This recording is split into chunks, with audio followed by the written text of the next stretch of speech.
Assalamualaikum warahmatullahi wabarakatuh. Baiklah, kami dari kelompok 1 dengan materi hubungan antara bentuk dan fungsi bagian tubuh pada hewan dan tumbuhan. Baiklah teman-teman, saya akan memperkenalkan anggota-anggota kelompok saya. Yang pertama ada Dwi Sartika, yang kedua ada Winda Puspitasari, dan yang ketiga ada Sabdianti, dan yang terakhir ada saya sendiri, Gracia Kristinawati. Baiklah teman-teman, saya akan mempersilakan teman saya yang pertama, yaitu Dwi Sartika, untuk mempresentasikan materinya yang pertama. Saya silakan. Oke, saya di Sartika akan menjelaskan bagian tumbuhan. Tumbuhan itu adalah merupakan makhluk hidup yang dapat tumbuh hampir di semua tempat, baik di tanah, air, maupun udara. Tujuan menanam tumbuhan di lingkungan kita adalah mendorong masyarakat agar secara terus-menerus membudayakan menanam pohon. Terus hal ini untuk mengurangi dampak pencemaran dan pemanasan global. Selanjutnya, tumbuhan dapat dikelompokkan menjadi tumbuhan berbunga, tumbuhan tidak berbunga. Kebanyakan tumbuhan seperti pohon, semak, dan tanaman merambat, rumput-rumputan termasuk tumbuhan berbunga.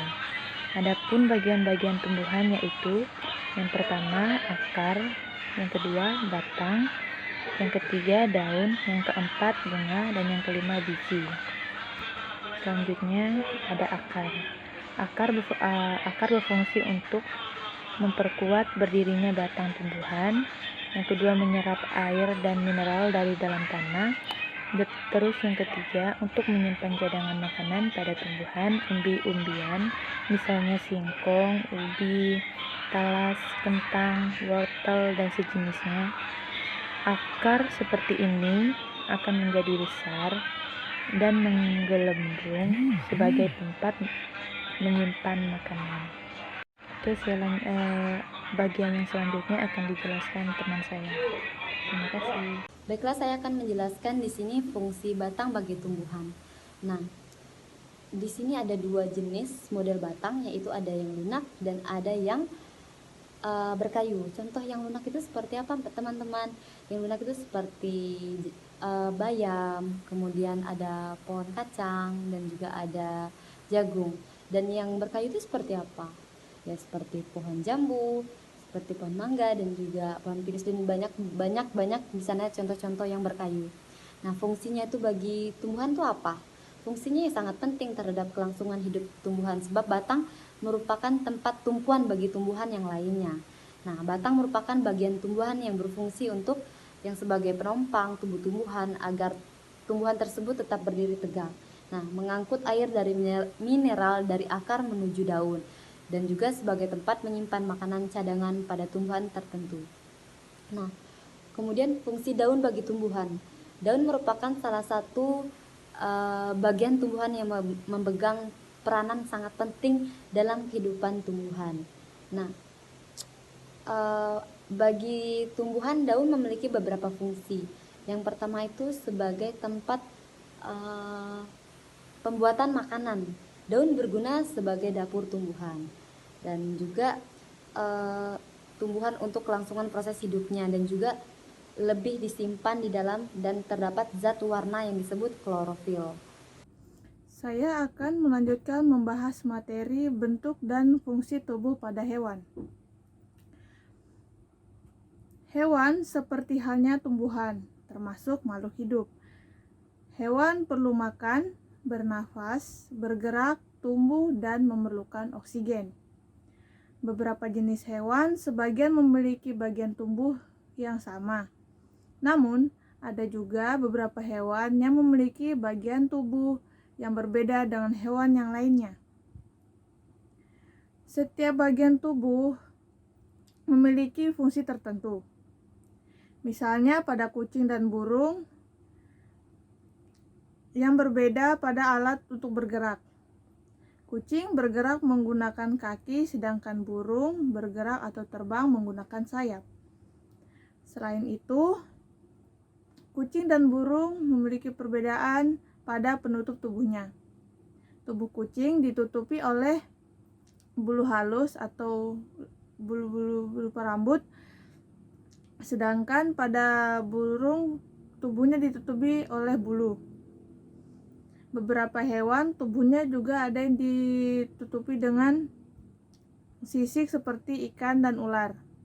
Ada juga yang tubuhnya ditutupi oleh cangkang seperti bekicot, kura-kura, siput, keong, dan penyu. Secara umum, bagian tubuh luar dari hewan terdiri atas kepala, badan, dan alat gerak. Bagian tubuh setiap hewan berbeda-beda, menyesuaikan jenis makanan dan lingkungan tempat mereka tinggal. Ini merupakan salah satu bentuk adaptasi yang disebut adaptasi morfologi, di mana jenis adaptasi ini mempengaruhi bentuk tubuh dari hewan.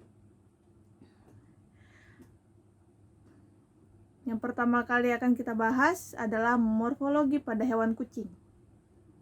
Pada tubuh kucing, bagian kepala terdapat mata yang digunakan untuk melihat bahkan di lingkungan gelap untuk memudahkan mencari makan. Karena kucing pada dasarnya adalah hewan nokturnal atau hewan yang aktif pada malam hari. Telinga kucing yang berdiri tegak berfungsi untuk menangkap suara-suara yang mempermudah untuk mendeteksi mangsa. Pendengaran kucing sangatlah sensitif karena bisa mendengar suara yang paling rendah dan suara paling tinggi. Ini juga didukung dengan telinga kucing yang dapat bergerak 180 derajat untuk mencari sumber suara yang didengar. Hidung kucing juga sensitif sama halnya dengan hewan karnivora lainnya. Penciuman yang tajam membantu kucing mendeteksi keberadaan mangsanya. Kumis di bagian wajahnya yang berfungsi untuk mendeteksi lingkungan sekitar. Kerusakan pada kumis kucing akan membuat kucing merasa tidak nyaman serta membuat kucing kebingungan dan kehilangan arah. Kucing sangatlah sensitif karena bisa mendengar suara yang paling rendah dan suara paling tinggi. Ini juga didukung dengan telinga kucing yang dapat bergerak 180 derajat untuk mencari sumber suara yang didengar.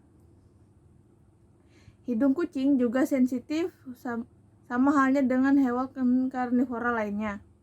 Penciuman yang tajam membantu kucing mendeteksi keberadaan mangsanya.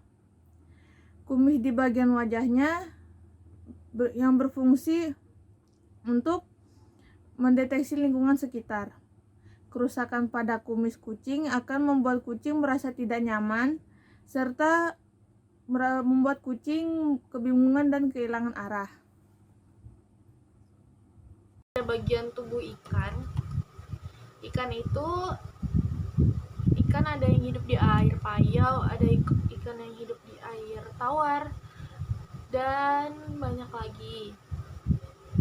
Nah, yang di air payau itu contohnya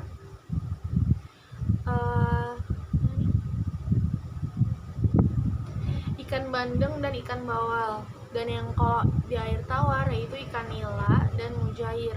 Sedangkan di air laut atau air asin itu ikan cakalang atau ikan layang kata orang, sama kakap merah. Nah, ada fungsi-fungsi pada bagian tubuh ikan, yaitu ada sirip.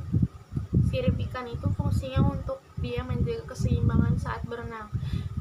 Jadi cara ikan bernafas menggunakan insang. Jadi dia mengambil oksigen di dalam air melewati insang. Air masuk mulut melewati insang dan keluar dari tubuh melalui lubang khusus gitu. Ya, sekian. Sekian dari presentasi kelompok kami. Saya mewakili teman-teman saya memohon maaf kepada teman-teman jika makalah kami maupun penyampaian kami sangat kurang. Kami mohon maaf yang sebesar-besarnya. Saya tutup presentasi ini. Assalamualaikum warahmatullahi wabarakatuh dan terima kasih.